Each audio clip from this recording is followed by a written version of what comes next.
नमस्कार दोस्तों, क्या देश में लोकतंत्र खत्म हो रहा है?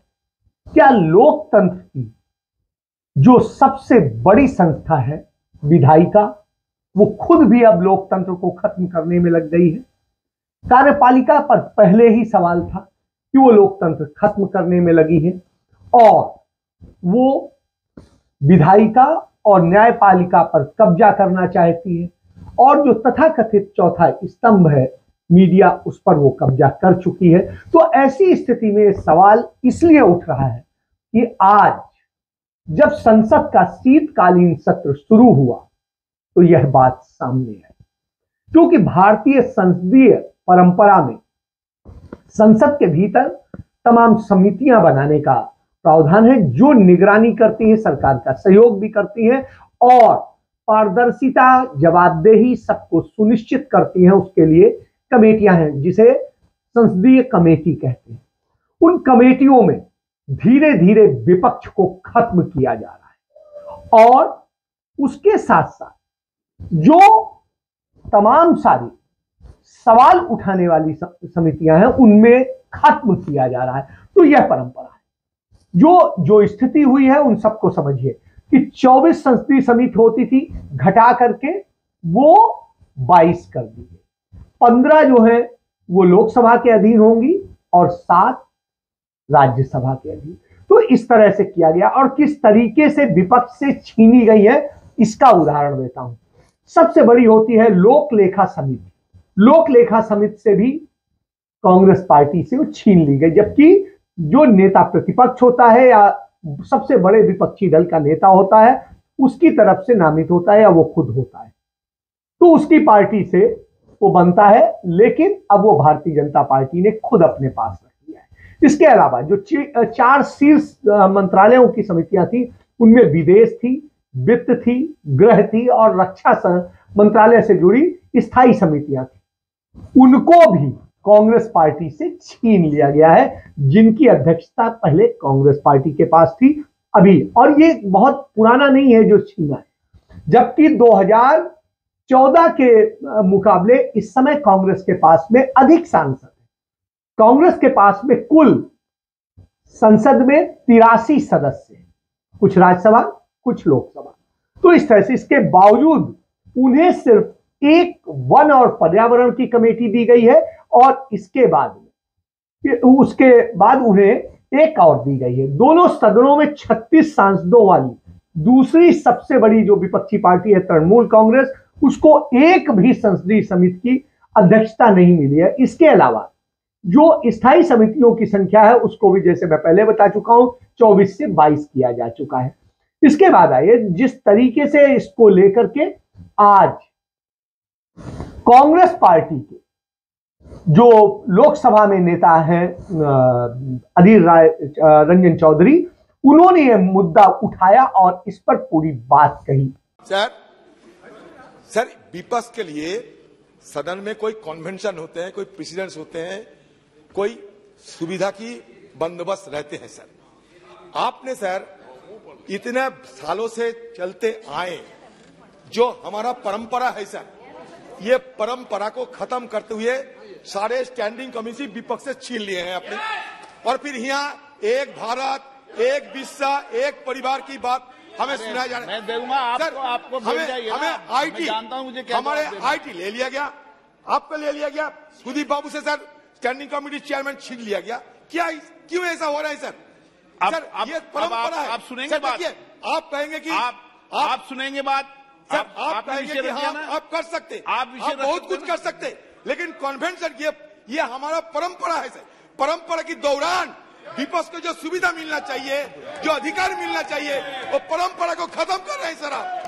इसके बाद भारतीय संसदीय प्रणाली जो है हमारे यहाँ, जो संसद में जो हमें संविधान से मिली है, उसमें भारतीय संसदीय प्रणाली में अधिकतर संस्थाएं जो ब्रिटिश संसद में होती थी, जिस तरीके से पारदर्शिता होती थी, उसी को किया गया। संसदीय समितियों का गठन का विचार भी वहीं से आया और पहली संसदीय समिति का गठन वर्ष 1571 में ब्रिटेन में किया गया था और भारत में पहली लोक लेखा समिति का गठन 1950 में किया गया था, जब संविधान लागू किया गया। तो इससे आप समझ सकते हैं संसदीय समिति के समक्ष उपस्थित होकर होने का निमंत्रण अदालत के समन के समान होता है। तो यह आप समझ लिए, इसलिए भारतीय जनता पार्टी ने उसे छीन लिया। और इसे उसका यदि होता है कोई नहीं आ सकता तो उसे कारण बताना पड़ता है। पैनल स्वीकार कर सकता है या नहीं भी कर सकता है।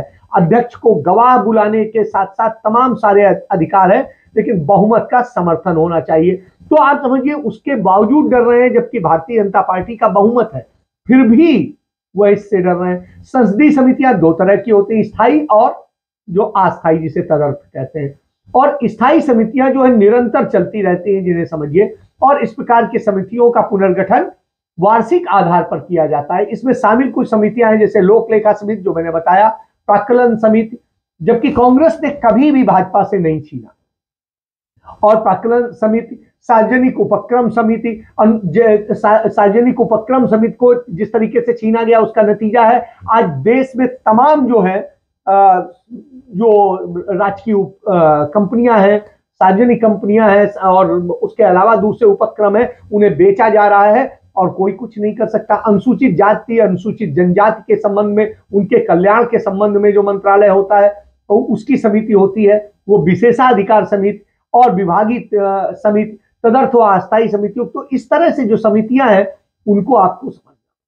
इसके अलावा जांच समितियां होती है, सलाहकार समितियां होती है, दूसरी होती है। तो इन सब समितियों के बाद में हालत यह है कि सारी व्यवस्था संसद में की गई थी कि किस तरीके से विपक्ष को और पक्ष को सबको मजबूत होगा, सवाल जवाब होंगे, उत्तरदायित्व होगा, बावजूद इसके जो है वो नहीं करते।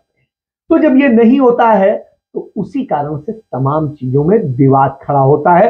तो संसद में कोई चर्चा नहीं हो रही है, संसद की स्थायी समितियों की बैठक में कोई चर्चा नहीं हो रही। इस तरह से मोदी काल में विधेयकों को मनमाने ढंग से पारित कराया जाता है, संसदीय परंपराओं को ताक पर रखा गया है और विपक्ष से समितियां छीनी जा रही हो।